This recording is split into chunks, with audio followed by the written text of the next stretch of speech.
When most people think of ancient civilizations, they picture the pyramids of Egypt or the temples of the Maya. But few realize that long before Europeans arrived, a remarkable and mysterious culture flourished right here in North America, the Mound Builders. Across the vast landscapes of what is now the United States, from the Ohio River Valley to the Mississippi and beyond, thousands of carefully shaped earth mounds still rise silently from the ground. Some are small burial mounds, others are massive geometric earthworks so precise and large they can only be fully seen from the sky. For centuries, these mounds have puzzled historians, archaeologists, and travelers alike. Who built them? Why were they built? And what happened to the people who made them? The story begins over 3,000 years ago, around 1000 BCE, during what archaeologists call the Adena Culture. These were some of the first known mound builders. The Adena people lived in the Ohio Valley, today's Ohio, Kentucky, and West Virginia, and began constructing circular burial mounds using baskets of earth. They weren't building for defense or shelter. These were sacred spaces, ceremonial grounds where the dead were honored. Centuries later came the Hopewell Culture, roughly between 100 BCE and 500 CE. The Hopewell took mound building to a whole new level. They built enormous geometric complexes, circles, squares, and animal-shaped effigies, often aligned with the stars. One of the most famous is the Great Serpent Mound in Ohio, a winding earthwork over 1,300 feet long, shaped like a coiled snake with an egg in its mouth. Some believe it represents a solar or lunar alignment. Others think it was built to honor spiritual deities or celestial events. What's even more fascinating is that the Hopewell people weren't isolated. Artifacts found in their mounds, seashells from Florida, obsidian from the Rocky Mountains, copper from the Great Lakes, show that they had an extensive trade network stretching across the entire continent. Imagine that! A civilization connecting distant tribes long before roads or horses ever reached this land. After the Hopewell declined, a new and even more complex culture arose around 800 CE, the Mississippians. They were the master builders of the great mound cities, and their largest and most famous settlement was Cahokia, located near present-day St. Louis, Missouri.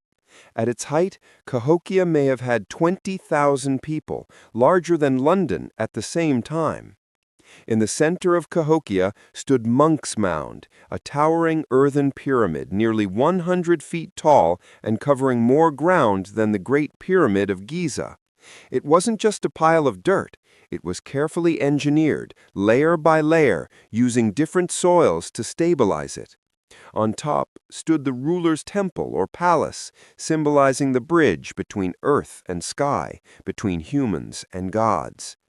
Cahokia had wide plazas, wooden stockades, and an astronomical observatory called Woodhenge, where posts were placed to mark solstices and equinoxes. This city was alive with trade, ceremony, and social order. It was the center of a civilization that spanned the Mississippi River and influenced tribes from the Great Plains to the southeast. But then, almost as mysteriously as it rose, Cahokia fell. By around 1350, the city was abandoned. The reasons remain uncertain. Some archaeologists point to environmental changes, floods, droughts, or soil exhaustion from over-farming. Others believe warfare or internal conflict might have played a role. Whatever the cause, the mound builders' world faded long before European explorers ever arrived. When Europeans finally did reach these lands in the 1600s and 1700s, they were stunned by the enormous mounds scattered across the forests and river valleys. Early settlers could hardly believe that Native Americans had built them. Many speculated wild theories that the mounds were built by a lost race, maybe even survivors of Atlantis or the ancient Egyptians. Those ideas fueled myths for centuries, but modern archaeology has proven otherwise. The mound builders were the ancestors of today's Native American tribes. Tribes like the Choctaw, Creek, and Natchez still carry oral traditions about the mounds. To them, these aren't mysterious ruins, they're sacred places built by their ancestors. Some stories say the mounds were places where spirits could travel between the earth and the sky. Others say they were built as homes for their chiefs and gods. What makes the story of the mound builders so powerful is not just their engineering skill, but what it reveals about North America's deep and complex past. Before cities like New York or Chicago existed, before the first European colonies, there were already great societies here, organized, spiritual, and connected. When you walk among the mounds today, in places like Cahokia in Illinois, Moundville in Alabama, or Etowah in Georgia, you can still feel that sense of mystery. The mounds rise from the grass like echoes of another age, a reminder that history doesn't always begin with what we're taught in school.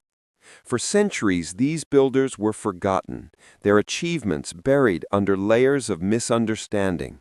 But now, archaeologists and historians are slowly uncovering their legacy, not just as builders of Earth, but as builders of culture, community, and identity. So the next time someone tells you that ancient wonders only exist in Egypt or South America, remember this.